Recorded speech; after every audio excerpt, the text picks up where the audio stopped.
I recently just finished reading The Jellyfish Problem by Tessa. This is the author's debut novel, and so I'm not seeing this title circulate on social media very much, and because of that, I wanted to make a video about this book. I found it to be a delightful read.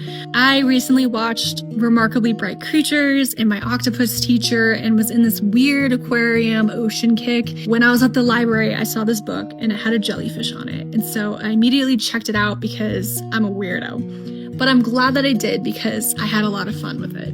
This book is about Dr. Josephine Ness, who has loved jellyfish ever since she was a child. She wanted to grow up and study them, and that is exactly what she did. And she's even writing a book with her best friend Aldo about the destigmatization of fear around the species. Jellyfish is her jam, and I really love that. I love when characters are obsessed with stuff because I'm an obsessive person, and it's fun to see that characterization pop out in books. I don't know.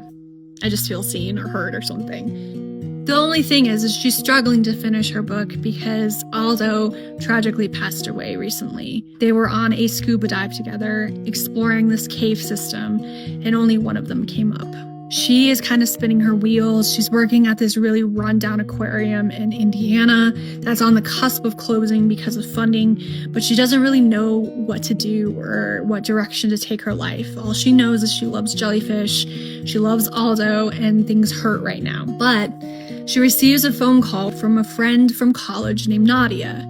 Nadia and her had this weird friendship/romance thing happen at the end of her senior year, and they kind of went their separate ways without ever discussing what happened. And so she receives this phone call from Nadia out of the blue 11 years later, and she expects it to be very awkward and clumsy, but instead, Nadia is asking for her help.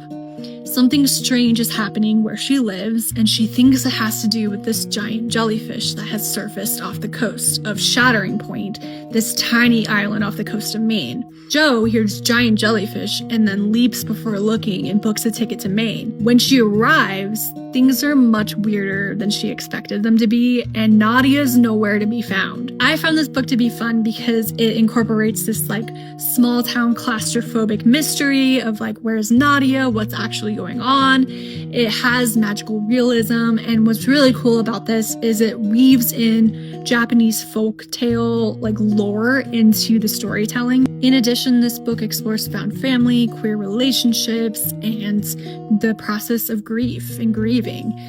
And so it's just a beautiful story about healing and love. I don't know, I just enjoyed this book. I thought it was very different. I hope that you check it out sometime.